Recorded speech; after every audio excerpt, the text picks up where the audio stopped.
प्रशासन चुस्त और दुरुस्त जो भी रखना है वो सरवण चौधरी रखेगा, क्योंकि मैं इसलिए कह सकता हूं कि इस हार में मैं भी उनका साथी हूं। अभी हाल ही में हमारी पार्टी ने हमें 5-5 करोड़ रुपए सड़क बनाने के लिए दिए थे, मुझे भी दिए हैं, आपको भी दिए, उनकी अनुशंसा हो चुकी है। आगे आने वाले 5 साल के लिए मैं भी इनसे मांग के आया हूं, मैं भी इनके भरोसे हाँ करके आया हूं कि अब की बार सरवण जी मुझे 5 करोड़ मिलेंगे 8 लोकसभा विधानसभाओं के लिए, जीतूंगा तो। आपका जोश कह रहा है, आप जोश कह रहा है हम जीतेंगे, आपका जोश कह रहा है, आपका भरोसा कर हम जीतेंगे। श्री गणेश भी प्रचार का फतेहपुर से हुआ है और अच्छा श्री गणेश हुआ है, पर मुझे 5 करोड़ 8 विधानसभाओं के लिए मिलेंगे। और सरवण जी इस आर्थिक मामले में मेरे से इतने बड़े हैं कि इनको अकेली विधानसभा के लिए 5 करोड़ मिलेंगे। इसलिए मैंने दिन में थोड़ा सा पुचकारा, छोटे भाई को थोड़ा सा प्रेम से बहलाया फुसलाया, मैं आपके भरोसे हाँ कर रहा हूं, 2-3 किलोमीटर आप देना, 2-3 किलोमीटर मैं दूंगा, इस गांव का काम हो जाएगा। 3 करोड़ रुपए हमें सरकारी इमारतों की मरम्मत करने के लिए, स्कूलों में कमरे बनाने के लिए, अस्पतालों में सब सेंटर बनाने के लिए मिले हैं, वो भी अनुशंसा हो चुकी है, हम पैसे बांट चुके हैं। जितने समय में संभव था और जो पार्टी ने हमें अलाउ किया, वो हमारे लोग जो बाहर थे उनके तबादले भी हो चुके हैं। किसी ने डिस्टर्ब तो नहीं किया, आप ही के कहने से हुआ, तो फिर बताइए किस बात की हार है। विधानसभा में आपकी आवाज नहीं बन सके क्योंकि अच्छे वक्ता थे, वो तो मैं भी नहीं बना। ये कार्यकर्ताओं की पार्टी है। 2004 में आपका प्रत्याशी कोई और था, 19 में कोई और था, 24 में कोई और है। अगर मैं काम नहीं करूंगा या आपके मंसूबे खराबा नहीं उतरूंगा तो लिख लो 2029 में कोई और ही होगा। ये वो पार्टी है जो अनुशासित रहते हुए, विचारधाराओं के बंधन में बंधते हुए और देश की अस्मिता के साथ लगातार मान सम्मान का जिम्मा लेते हुए काम करता है। उस कार्यकर्ता को सीकर की तरह 3-3 बार रिपीट भी करते हैं। आज का मंजर जो मैंने देखा है, विधायक महोदय की कार्यशैली जो मैंने देखी है, किसी को बुरा लगता है तो लगे, किसी को अच्छा लगता है तो लगे, उसे देखकर मैं कह सकता हूं कि जिस घोड़े पर आपने दांव लगाया है वो बहुत लंबी रेस का है। 4 महीने में 50,000 लोगों के नाम जानना, गांव के रास्ते जानना, आत्मीयता से लोगों के साथ व्यवहार करना, एक सही नेता की जो पहचान होती है वो आपके नेता में बखूबी है। देखिए, थोड़ा सा उनको इंतजार करना चाहिए। सरवण जी, मात्र 400 से हारा हूं, राजस्थान का सबसे निर्भागी आदमी हूं 200 में, ये सबसे कम वोटों से हारा। पीड़ा बहुत ज्यादा थी। आप तो 4 महीने पहले आए थे, मैं 5 साल से लगातार एक एक कार्यकर्ता में कदमों में बैठकर काम कर रहा था, उनकी लड़ाइयां लड़ रहा था। लेकिन ये किस्मत भी कोई चीज होती है। एक विद्वान ने लिखा, luck is work there is no full stop.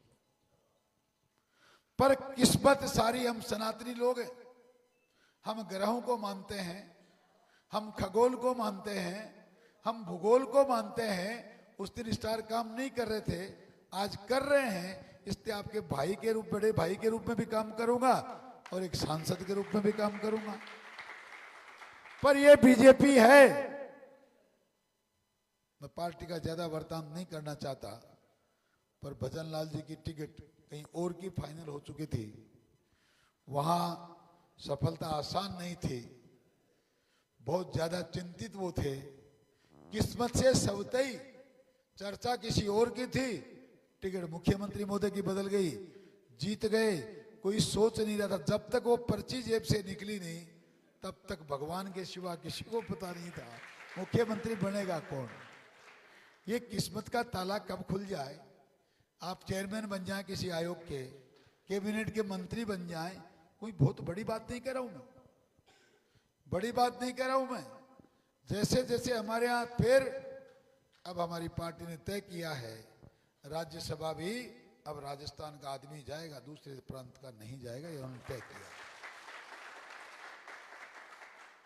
हम कार्यकर्ता हैं और कार्यकर्ताओं की पहचान अगर कहीं होती है तो भारतीय जनता पार्टी में होती है। इस बात को आपको भी मानना पड़ेगा, मुझे भी मानना है।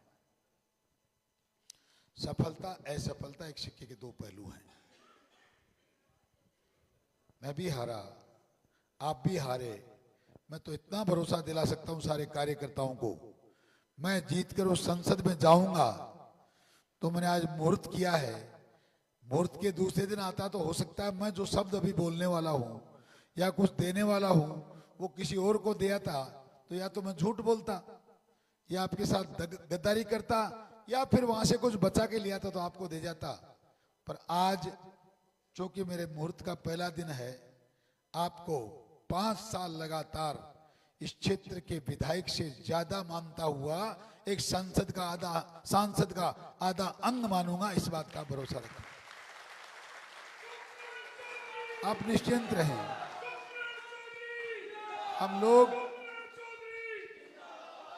हमने आज दिन में बात की, मैंने इनसे चर्चा की। मोदी जी फकीर हैं क्योंकि कोई और जिम्मेदारी शादी के बाद उन्होंने वहन नहीं करी। मैं फकीर हूं उनसे छोटा क्योंकि मैंने शादी भी की, मेरे बच्चे भी हैं, पर 40 साल से मेरी ना पत्नी है, नहीं 17 साल से 2006 में वो चली गई, और 40 साल से न माता है न पिता है। मैं ऐसे गरीब किसान के झोंपड़ी में पैदा हुआ हूं। मैं तो जब आंख बंद करके सोचता हूं कि मुझे हिंदुस्तान की पार्लियामेंट की टिकट मिल गई, मैं सांसद बनूंगा, किस्मत का कोई भरोसा नहीं मित्रों, और भारतीय जनता पार्टी का कोई भरोसा नहीं, वो कब फर्श से अर्श पे पहुंचा दे। मैंने अपना जब राजनीतिक जीवन शुरू किया, पहली बार मैं भारतीय जनता पार्टी की टिकट मुझे ऐसे हालात में मिली, नवलगढ़ में, मैं नवलगढ़ का पैदा हुआ हूं, नवलगढ़ में 2 बार पंचायत समिति का सदस्य बना, वहां की मंडी का चेयरमैन बना, वहीं से झुंझुनू जिले की भूमि विकास बैंक का चेयरमैन बना, उसके बाद में तो उदयपुर वाटी गया। वो मेरी कर्मस्थली है। आज कर्मस्थली किसी की कोई भी हो सकती है, आज भी 5 साल के लिए फतेहपुर मेरी कर्मस्थली रहेगी, पर जनता कब आशीर्वाद देती है कुछ पता नहीं चलता। 27 वार्ड है उदित नवलगढ़ में, 26 बट गए। 27वें वार्ड का वार्ड नंबर 21 ग्राम पंचायत बुगाला की टिकट भारतीय जनता पार्टी का कोई कार्यकर्ता लेने को तैयार नहीं। मैं भी गया मीटिंग में, माननीय सुंदरलाल जी उस टाइम शायद मंत्री हुआ करते थे। मैंने कहा साहब मैं भारतीय जनता पार्टी का सिपाही बनना चाहता हूं, पंचायत समिति का चुनाव लड़ना चाहता हूं। तो सुंदरलाल जी बड़ा बेबाक बोलते थे, बोले एक चूथी भैया बुगाला की पड़ी है, चाहे तो तू ले जा। वो साहब मने क्यों, बोले को कोई गायक को नहीं। मैं पूछो भाई गायक कहें को नहीं।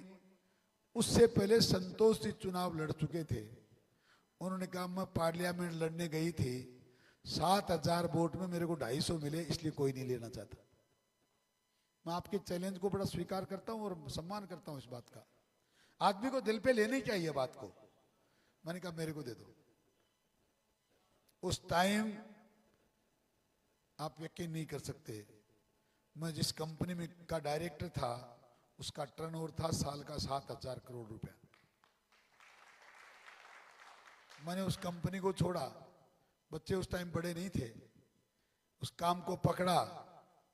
आप यकीन करेंगे, आप तो करें समय कम है, मुझे मात्र 13 दिन मिले थे, और 13 दिन के बाद आचार संहिता लगने से पहले जैसे आप लोग बैठे हैं, मैंने गांव के लोगों की चौपाल बुलाई।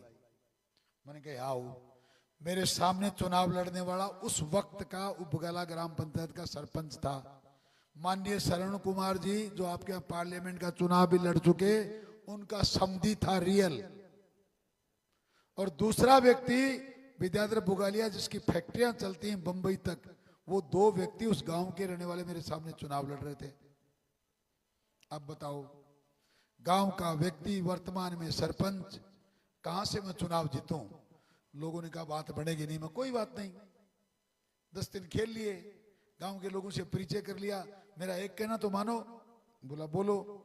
मैंने कहा शाम को 5 बजे मीटिंग करते हैं, 50% गांव की महिलाएं आनी चाहिए और पुरुष जितनी संख्या में आ जाए ठीक है। ऐसा हुआ, एक भगवान के मंदिर में ऐसा हुआ, 50% महिलाएं आई, पुरुष भी अच्छी संख्या में आए। और वहां बैठने के बाद मैंने गांव के लोगों से कहा, मैं क्यों चुनाव, गांव के लोगों ने कहा आप चुनाव नहीं लड़ सकते। क्यों? क्योंकि आप बाहर गांव के हो। मैंने कहा भाई वाकई बात सही है, मैं सुदूर नवलगढ़ के दूसरे कोने का रहने वाला हूं, बुगाला दूसरे कोने में है। मैं शाम को यहां से जा रहा हूं, कम से कम एक बार वो लोग जो मेरे सामने चुनाव लड़ रहे हैं उनके दर्शन तो करा दो। एक बार उनसे राम राम कर लूंगा, फिर शाम को चला जाऊंगा, उनकी जीत हो जाएगी और मुझे वोट डालना मत। गांव के लोग 1 घंटे तक घूमते रहे, वो नहीं आए। वो जानते थे क्योंकि 10 दिन के अंदर मेरी बोलने की स्थिति को, मेरे हालचाल को उनको पहचान हो गई कि आदमी की आयु की कितनी तेज है। आपको यकीन करेंगे, वो 50% जो महिलाएं वहां बैठी थी उनमें 40% घूंघट में थी। और मैंने चैलेंज किया था कि उनमें इनमें से 30% महिलाओं के नाम और इनके पति का नाम मैं बता सकता हूं। इनमें से 15% के नाम वो सरपंच साहब और वो जो कैंडिडेट दूसरे हैं वो बता दें, मैं यहां से चला जाऊंगा। गांव में जितने लोग बैठे हैं इनमें से 60% के नाम या तो मैं बताऊं तो मुझे वोट दो, वो 30% के बता दें, आपके गांव के हैं, आपके जन्मे हैं, यहाँ पैदा हुए हैं, सरपंच हैं, वो 30% के बताएं, वोट उनको देना, मेरा कोई लेना देना ही नहीं है। नहीं आए 1 घंटे तक, इसलिए नहीं आए कि वो गांव के लोगों को जानते नहीं थे। मुझसे गांव के लोगों ने नाम नहीं पूछा। गांव ने तय किया, ठाकुर जी महाराज की कसम खा के कहते हैं बुगाला गांव शुभकर्ण चौधरी को वोट देगा। मैं राजस्थान में पहला व्यक्ति हूं जो 7,000 में से 2,587 वोट के डिफरेंस से जीता। ये बात मैंने इसलिए की है कि आप जो काम कर रहे हैं जिस तरीके से, आने वाले समय में फतेहपुर में कोई इनको रोक नहीं सकता। आप तो इस रास्ते पे चलते जाइए, नम्रता के साथ चलते जाइए। जहां जिनसे वास्ता नहीं, जहां जिनको कोई मुकाबला नहीं, उनकी ज्यादा चर्चाएं करनी नहीं। और कवि का एक 2 लाइनें, अभी हमारे कवि पर बैठे थे कि असफलता एक चुनौती है स्वीकार करो। असफलता तो एक चुनौती है स्वीकार करो। कहाँ रह गई कमी, देखो सोचो सुधार करो। जब तक ना मिल जाए सफलता, नींद चैन को त्यागो तुम। संघर्षों का मैदान छोड़ मत भागो तुम। कुछ किए बिना तो जय जयकार नहीं होती, कोशिश करने वालों की कभी हार नहीं होती। 2018 में हारे 4,000 से, 23 में हारे 400 से। जनता का दामन छोड़ने वाला नहीं, क्योंकि काम कोई दूसरा बचा नहीं ना। इन्होंने भी कहा, बच्चों ने निकाल दिया यार, कह रहे हैं हम अपने आप कोचिंग संभालेंगे, जनता की सेवा करो। मैंने कहा मेरे को तो आपसे पहले निकाल दिया। हाँ, जब मांगता हूं उनको लगता है कि जनता से भीख मांगेगा, उससे पहले खर्चा पानी का पैसा दे देते हैं। ड्राइवर की तनख्वाह देते थे, गाड़ी दे रखी है। जिस गांव जिस शहर में रहना चाहूं वहां उन्होंने घर दे रखा है। मैं नवलगढ़ चाहूं तो उन्होंने घर दे रखा है, नौकर दे रखा है। मैं झुंझुनू रहूं तो दे रखा है, मैं उदयपुराटी रहूं तो देख रखा है, मैं जयपुर जाऊं तो दे रखा है। ये उनकी मेहरबानी है। ईश्वर ने ऐसी औलाद दी कि इतनी उनकी कृपा दृष्टि है, बाकी सब कुछ ही जनता का खेल है। मेरे बहुत अजीज मित्र जो फतेहपुर में सबसे पहले मुझे जानते हैं, वो खानू खां जी सामने बैठे हैं। ये मेरे बचपन के दोस्त हैं। जब मैं पढ़ता था इनकी बसें चलती थी, हम लोग नवलगढ़ विद्यालय में पढ़ते थे, तब के मित्र। इन्होंने मेरा घर भी देखा है, इन्होंने मेरी गरीबी भी देखी है, पर इन्होंने हमारा जज्बा भी देखा है। हम यारों के यार हैं और अपनों के लिए जी जान कभी लुटानी पड़े परवाह नहीं करते। आप निश्चिंत रहें। दिन में आज एक ही उलाना सुनने को मिला, झुंझुनू वाले आते हैं, वोट लेके चले जाते हैं, लौट के आते नहीं। मैंने कहा चिंता मत करो, आपकी हालत ये करूंगा कि आप कहोगे एमपी साला जाता ही नहीं। क्या काम है, क्या काम है दिल्ली में आपकी आवाज बुलंद करने के लिए साल में 2-3 महीने मिलते, वहां आपकी आवाज उठाओ, उसके बाद झुंझुनू रहना क्या जरूरी है? फतेहपुर रह जाओ, महीने में 10 दिन रह जाओ।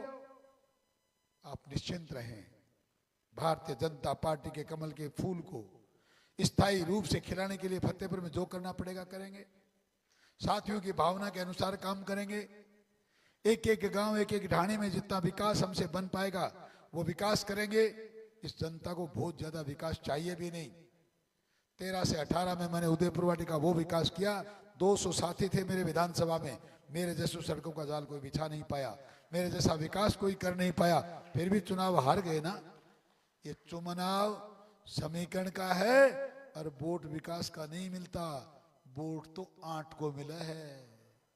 कुड़सा के क्या की आंट लाग रही है जना घेरे।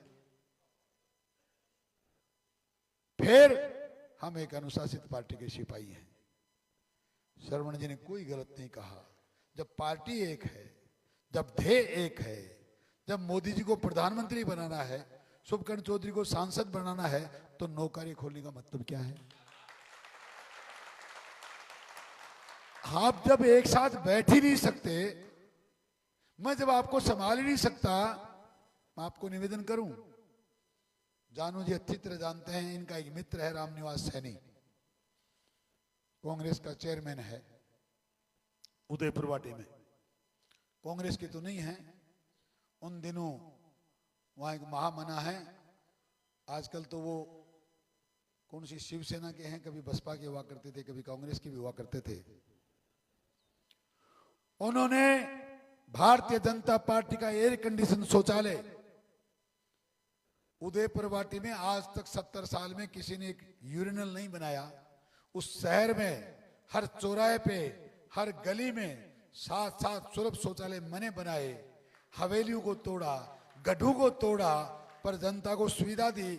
और एक शौचालय ऐसा बनाया जो एयर कंडीशन था, जिसमें एसी लगे हुए थे, आधा पुलिस के डिपार्टमेंट वाले काम में लेते थे, आधा जनता काम में लेती थी। उस शौचालय को बनने के 1 महीने के अंदर तोड़ दिया गया, क्योंकि हमारी सरकार चली गई। उन व्यक्तियों ने कई धन्ना सेठों के हवेलियां तोड़ दी, बहुत जगह कब्जे कर लिए। उसके बाद भी कल मुझे पार्टी के लोगों ने कहा, क्या फर्क पड़ता है, एमपी बनने जा रहे हो, दिल थोड़ा बड़ा रखो। मैंने कहा क्या करना चाहिए, रामनिवास सैनी को बुलाना चाहिए। मैंने तो तुरंत उनके सामने फोन किया, रामनिवास जी भारतीय जनता पार्टी में आपका स्वागत है, आप आके हमारी मदद करना चाहें तो हमें स्वीकार है। किस बात का झगड़ा है मित्रों, हमारी कौन सी जमींदारी है यहाँ? हमें तो आप लोगों का काम करना है, जितना मिलके करेंगे उतना अच्छा है। पर जब भारतीय जनता पार्टी कार्यकर्ता यहाँ बैठे हैं तो हर एक व्यक्ति आके बैठना चाहिए, काम करना चाहिए। वो आए कल, वो आए मुझसे मिले और मुझसे कान में कह के गए कि कांग्रेस का प्रत्याशी जिस दिन आया था मेरे यहाँ प्रचार करने, तो मेरे जितने लोग उसको माला पहनाने गए थे वो सबको ले आया। दिल तो हमें भी बड़ा करना पड़ेगा, लेकिन स्वाभिमान को कोई बेच नहीं सकते। और किसी को बुरा लगे, मैं स्वाभिमान किसी का न गिराना चाहता हूं, न स्वयं का गिराना चाहता हूं। इंसान का स्वाभिमान जिंदा रहना चाहिए और स्वाभिमानी लोग ही ज्यादा मेहनत कर सकते हैं। और मैं भरोसे के साथ कह सकता हूं, ये टीम मोदी, ये परिवार मोदी जो मेरे सामने बैठा है, ये अगर 17-21 दिन मेहनत करेगा तो दुनिया की कोई ताकत भारतीय जनता पार्टी को 51,000 के अंतर से जीतने से रोक नहीं सकती। काम करिए। 5 तारीख को फिर आपके बीच में आऊंगा, रात को यहीं रहूंगा, पूरी रात कार्यकर्ताओं के लिए हम मिलेंगे, गपशप करेंगे, आगे की योजनाएं बनाएंगे। 6 तारीख को फिर प्रचार प्रसार करेंगे। उसके बाद आप जानो, फतेहपुर जाने, मैं जितना कर सकता हूं उतना कर रहा हूं, बाकी का सारा जिम्मा आपको और आपके एमएलए साहब को निभाना है। और ये जो वादा आपने किया है इसको बहुत आगे तक ले जाना है, ऐसा मेरा निवेदन है। कई बार पार्टी है, कई प्रकार के कार्यकर्ता होते हैं, कई आते हैं, कई चले जाते हैं। बहुत से महापुरुष हमारे थे जो बुजुर्ग हो गए, उनको रिटायर होना पड़ा। नई टीम आज काम कर रही है, पर इन सब चीजों के लिए समर्पण चाहिए। जो भी व्यक्ति है वो समर्पित भाव से काम करे, अपनी मर्जी से। मेरी इच्छा के अनुसार काम हुआ तो मैं काम करूंगा, मेरी इच्छा के अनुसार नहीं हुआ तो मैं नहीं करूंगा। ऐसी भारतीय जनता पार्टी की रीति नीति नहीं है। भारतीय जनता पार्टी में तो कमल के फूल को भगवान मानना पड़ेगा, नरेंद्र मोदी को परिवार का मुखिया मानना पड़ेगा, मोदी के परिवार को अपना परिवार मानना पड़ेगा, इन सनातन संस्कृति की विचारधाराओं को आत्मसात करना पड़ेगा। मां भारती के मान और सम्मान के लिए जरूरत पड़े तो जी जान को भी हंसते हंसते लुटाना पड़ेगा। भारतीय जनता पार्टी का कार्यकर्ता तो वो है। हम अमर शहीद भगत सिंह के वंशज हैं, हम चंद्रशेखर आजाद के अनुयायी हैं, हम राम प्रसाद बिस्मिल, आशफाक उल्लाह खान की विचारधाराओं को आगे तक बढ़ाने वाले लोग हैं। याद करिए, जिन्होंने फांसी के फंदे पे चूमते, हंसते हंसते चूमते हुए भी कहीं विचार आया तो ये एक ही आया कि मेरा रंग दे बसंती चोला। और जब लोगों ने पूछा, फिरंगियों ने, अरे भगत सिंह, तुम फांसी के फंदे पर जा रहे हो, अपनी आखिरी इच्छा तो बताओ। बोला, तो अंग्रेजों तुम ये काम कर नहीं सकते, तुम्हारी हिम्मत नहीं है काम करने की, तुम्हारी हिम्मत तो मेरे हाथ पांव खोलने की नहीं है, तुम मेरी बेड़ियां नहीं खोल सकते, तो फिर तुम मेरी मनसा क्या पूरी करोगे? बोला, तुम बेड़ियां खुलाकर क्या करोगे? भगत सिंह बोला, मैं महाभारती को आजादी का एक ही एक माला, जिसको मने वर्ण पर कर रखा है, जो सपना मने देख रखा है कि मैं माँ ने कहा था बेटा शादी कर ले, बोला बावली हो गई। मैं तो 8 साल की उम्र में जिस दिन मैंने घर में होश संभाला उसी दिन शादी कर ली।